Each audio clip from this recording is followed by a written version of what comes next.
Vamos a seguir adelante con nuestro estudio, ya avanzando del primer siglo, a fines del primer siglo, al segundo siglo.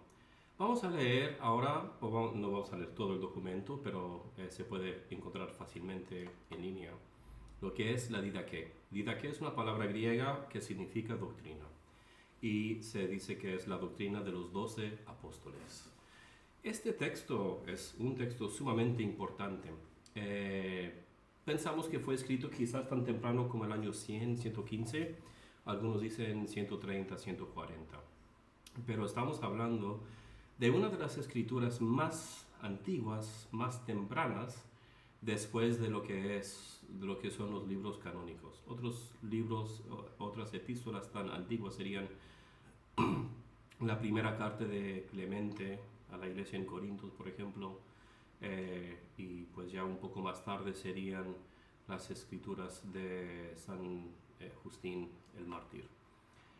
Este libro es un género literario que no tenemos en el Nuevo Testamento, es lo que llamaríamos un catequesis. ¿Qué es un catequesis? Un catecismo significa bajo instrucción, o sea, es como una guía para aquellos que están preparándose para el bautismo. Y comienza con los dos caminos y tiene capítulos, igual que un libro bíblico. Los dos caminos, dice, hay dos caminos de la vida, de la muerte, y grande es la diferencia que hay entre estos dos caminos. El camino de la vida es ama en primer lugar a Dios que te ha creado, y en segundo lugar a tu prójimo como a ti mismo. Todo lo que no quieres que se haga contigo, no lo hagas a otro. Entonces ya nos está dando una ética cristiana que simplemente es una reformulación de la enseñanza judía. Después habla de la perfección evangélica. Esa es la enseñanza de este discurso. Bendigan a los que los maldicen y rueguen por sus enemigos y ayunen por los que los persiguen. ¿Por qué? ¿Qué méritos hay en que amen a los que los aman? ¿No hacen esto también los gentiles? Ustedes amen a los que los odian y no tengan enemigo. Entonces, otra vez aquí ya tenemos una reformulación, un paráfrasis de la enseñanza de Jesucristo. Y dice, apártate de los deseos carnales. Si alguno te da una bofetada en la mejilla derecha, vuélvele la izquierda y serás perfecto. Si alguien te fuerza a ir con él durante una milla, acompáñale 2. Si alguien te quita el manto, dale también la túnica. Si alguien te quita lo tuyo, no se lo reclames, pues tampoco puedes. Entonces aquí otra vez, simplemente es la preparación para el bautismo. Está diciendo al catecumen, así es la vida cristiana. Si no estás dispuesto a vivir así, no deberías de ser bautizado, no deberías de hacerte cristiano. Después habla un poco de la limosna o el diezmo, aunque no dice la palabra diezmo, pero habla de eso. Y después tenemos el segundo mandamiento y simplemente nos sigue dando más instrucción ética. Capítulo 3, apártate del mal, haz el bien. Capítulo 4, deberes para con la comunidad cristiana. Qué interesante, nos da una idea de cómo era la vida cotidiana en una iglesia primitiva. Pues ya estamos hablando de cristianos que habían conocido, algunos de ellos, a los apóstoles. O sea, ya sí, ciertamente la segunda y la tercera generación de cristianos. Ya ninguno de los apóstoles está vivo. Pero los que eran discípulos de los apóstoles, muchos de ellos seguían vivos. Entonces, por ejemplo, si datamos esto en 115, probablemente Timoteo, por ejemplo, aún estaría vivo. Posiblemente. Y por ejemplo, deberes para con la comunidad cristiana. Ya no está hablando de la ética, o sea, lo que es teología moral. Y dice, hijo mío, de aquel que te explica la palabra de Dios, te acordarás de día y noche, y lo honrarás como al Señor, porque donde se anuncia la majestad del Señor, allí está el Señor. Entonces aquí ya tenemos la importancia de honrar a los líderes de la iglesia. Y por ejemplo, no voy a leer todo el capítulo, los capítulos son muy breves, Tú puedes leer todo este documento en 20 minutos. Dice, no provocarás facciones, sino que pondrás paz entre los que pelean, juzgarás rectamente y no harás distinción de personas para reprender las faltas. No andarás indeciso pensando si resultará o no. No seas de los que extienden la mano para recibir, pero la retiran para dar. Si adquieres algo por el trabajo de tus manos, da de ello como rescate de tus pecados. No vaciles en dar, ni murmures mientras das, pues has de saber quién es el que recompensa tu limosna. Limosna, ofrenda. Limosna siendo una palabra tradicional, pero la ofrenda o el diezmo, pues eso serían palabras que más se usan en las iglesias protestantes de hoy. Pero bueno, se entiende que es limosna, es una ofrenda que se da a la iglesia. Y especialmente en aquellos días ya entendemos que se usaba para ayudar a los pobres, para rescatar a esclavos cristianos, y como hemos visto con 3 de Juan, para mandar a misioneros y evangelistas a otras ciudades para predicar el evangelio y compartir el amor de Cristo. Entonces ya tenemos tan temprano la idea de que la iglesia debe de sostenerse por los donativos de los miembros de la iglesia. Y también ya tenemos claramente que hay líderes en la iglesia. Y después tenemos una confesión de los pecados y después la descripción del camino de muerte. Entonces, la primera parte del Didache es precisamente lo que es una ética cristiana, lo bueno, lo malo. Eso sigue la tradición de sabiduría de los judíos, ¿verdad? Que hay 2 caminos. Salmo 1 es un ejemplo muy bueno de eso. Simplemente tenemos una reformulación, pero con material de Jesucristo y de los apóstoles. Y después el capítulo 7 habla del bautismo, y esto tiene que ver con misión, ¿no? O sea, bautizar a gente es dar a estas personas la bienvenida a la familia de Dios, al hogar espiritual de Dios Padre. Dice, en lo que se refiere al bautismo, bauticen de este modo. Dichas con anterioridad todas estas cosas, bauticen en el nombre del Padre, y del Hijo, y del Espíritu Santo, en agua viva, o sea, como sería un río o un mar, el océano. Pero después dice que son pragmáticos, ¿verdad? Dice, si no tienes agua viva, bautiza con otra agua, o sea, sería como una alberca, una piscina. En el nombre del Padre, y del Hijo, y del Espíritu Santo. Si no puedes con agua fría, hazlo con agua caliente. Antes todo, el bautizado y el que bautiza deben ayunar previamente, y todos los que puedan. Pero el bautizado le ordenarás que ayune 1 o 2 días antes. Es una tradición que se ha perdido, de ayunar 1 día, 2 días antes de ser bautizado, pero en la iglesia primitiva el ayuno, como vemos pues claramente en este documento y otros también, era parte de la vida espiritual muy importante. Y después habla de la oración y tenemos el Padre Nuestro. O sea, la idea es que, bueno, tú vas a ser cristiano, vas a ser bautizado, pues aquí debes de saber esta oración. Hay otras oraciones, pero si hay una oración que vas a memorizar, debería de ser esta oración. Y después da la acción de gracias, que sería una liturgia muy básica, muy sencilla, de lo que es la Santa Cena. Dice, acerca de la acción de gracias, o Eucaristía simplemente la palabra griega, acción de gracias, da gracias de esta manera. Primero sobre la copa. Te damos gracias, Padre nuestro, por la santa viña de David, tu siervo, la que nos diste a conocer a nosotros por medio de Jesús, tu siervo. A ti la gloria por los siglos. Y después del partimiento del pan, o sea, aquí es el pan, se parte. Te damos gracias, Padre nuestro, por la vida y el conocimiento que nos diste a conocer por medio de Jesús, tu siervo. A ti la gloria por los siglos. De la misma manera que este pan que partimos estaba disperso sobre los montes, y reunido se hizo uno. Así sea reunida tu iglesia de los confines de la tierra en tu reino, porque tuya es la gloria y el poder por Jesucristo por los siglos. Es la liturgia. Si lo comparas con una liturgia anglicana, luterana, católica, ortodoxa, es muy, muy breve. Todo esto serían como, no sé, menos de la mitad de una página. Y dice que nadie coma ni beba de esta acción de gracias, sino los bautizados en el nombre del Señor. Pues sobre esto dijo el Señor, no den lo santo a los perros. Entonces aquí ya tenemos una idea de que tenemos una comunidad. Los que no son creyentes pueden asistir, pero no pueden participar en el sacramento de la Santa Cena. Y después da otras instrucciones, otras oraciones. Y aquí vamos a llegar allá lo más interesante para nosotros en cuanto a la historia de la misión.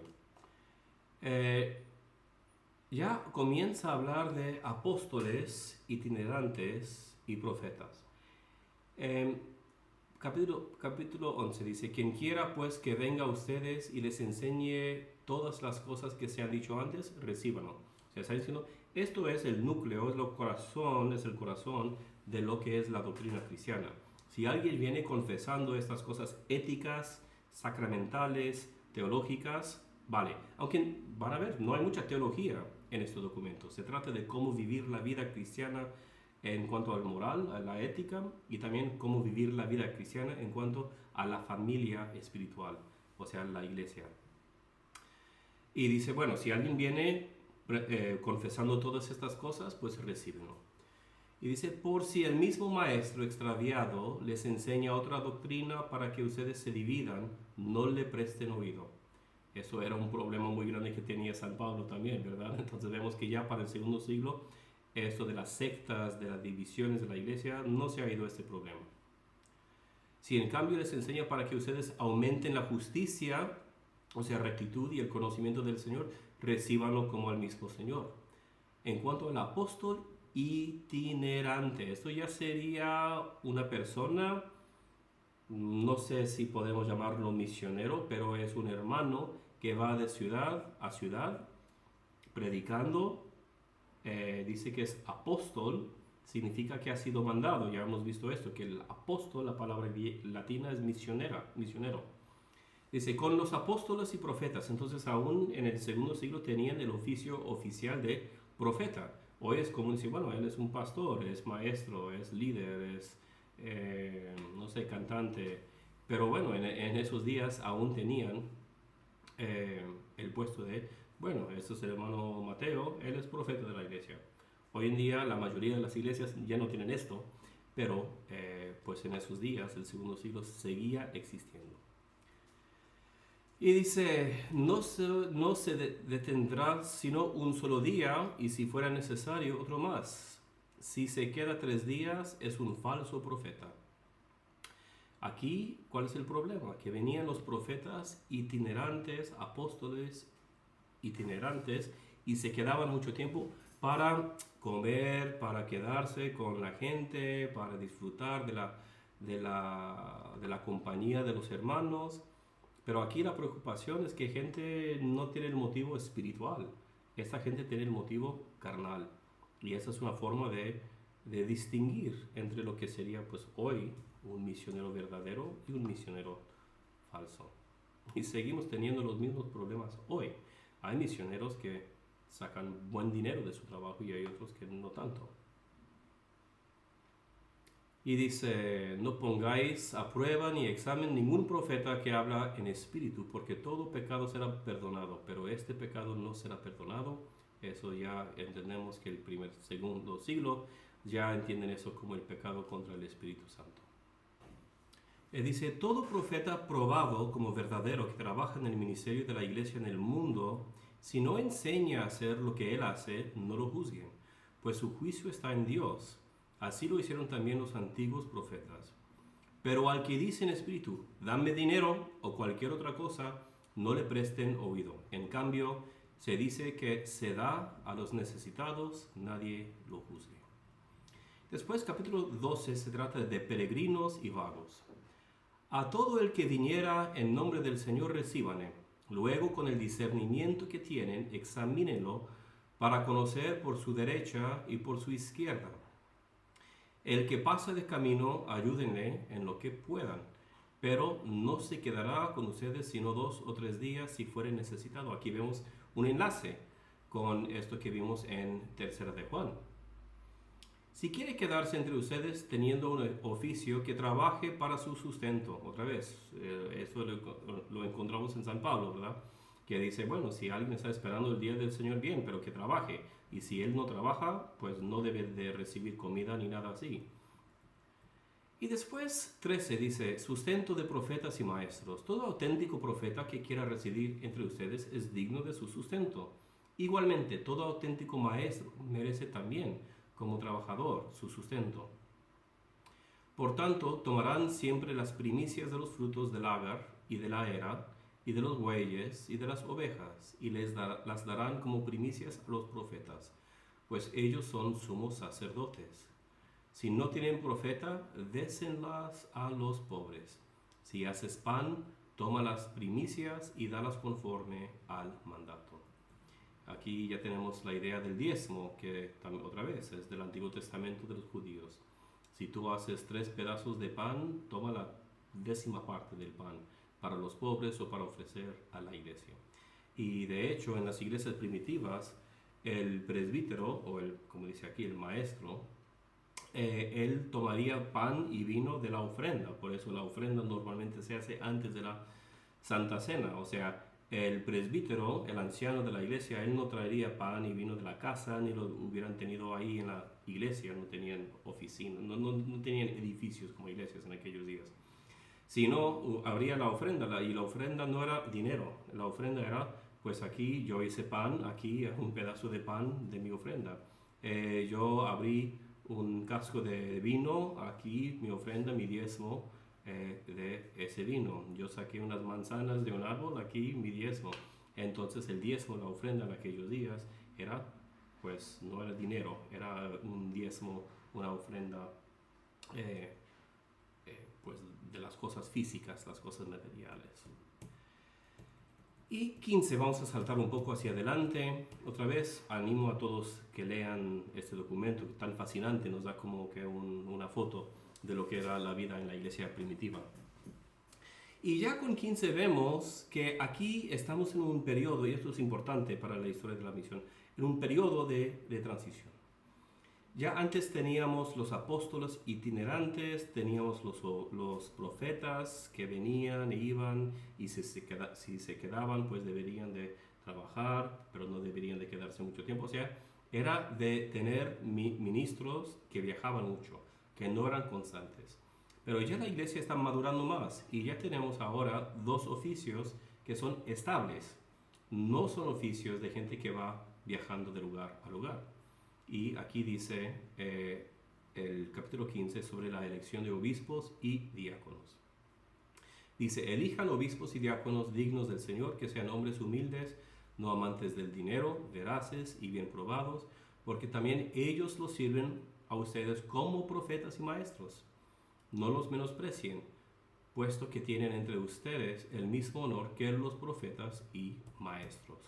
Otra vez, un periodo de transición de ministros que van de lugar a lugar a algo más establecido, más permanente, en un lugar fijo. O sea, es un cambio en el, no voy a decir ADN de la iglesia sigue siendo la iglesia, pero en el gobierno y en la administración de la iglesia, de la vida de la iglesia, incluso, como estamos viendo aquí, en cuanto a la misión de la iglesia, va cambiando también. Y después termina con una advertencia escatológica. Dice, capítulo 16, dice, velen por su vida, no se apaguen sus lámparas y no dejen de estar ceñidos sus lomos y no estén preparados, pues no saben la hora en que vendrá nuestro Señor. Reúnanse con frecuencia, buscando el bien de sus almas, pues de nada servirá todo el tiempo en que han creído, si no consuman su perfección en el último día. En los últimos días se multiplicarán los falsos profetas y los corruptores, y las ovejas se convertirán en lobos, y el amor se convertirá en odio. En efecto, al crecer la iniquidad, los hombres se odiarán entre sí, y se perseguirán y se traicionarán. Entonces aparecerá el seductor del mundo como Hijo de Dios, y hará señales y prodigios, y la tierra será entregada en sus manos, y cometerá iniquidades como no se han cometido desde siglos. Entonces, la humanidad será sometida a prueba, y muchos se escandalizarán y perecerán. Pero los que perseveran en su fe serán salvados por el mismo que fue maldecido. Entonces aparecerán las señales auténticas. En primer lugar, el signo de la apertura del cielo, luego el del sonido de la trompeta. En tercer lugar, la resurrección de los muertos, no de todos los hombres, sino, como está dicho, vendrá el Señor y todos los santos con él. Entonces el mundo verá al Señor viniendo sobre las nubes del cielo. Y es el último capítulo, quise leerlo todo, porque qué interesante ver que en el primer siglo, el segundo siglo, ya estaban pendientes y seguían creyendo que el Señor iba a regresar cualquier día, y se repite pues muchas ideas que encontramos claramente en el Nuevo Testamento. Bueno, pues espero que haya sido interesante para ustedes ver cómo iba cambiando el gobierno de la iglesia, y también cómo iba cambiando el oficio del profeta que iba viajando de lugar a lugar, o el apóstol itinerante, es difícil para mí decir esta palabra, itinerante, que también iba viajando de lugar a lugar y ya a una vida más estable, más fija, más permanente.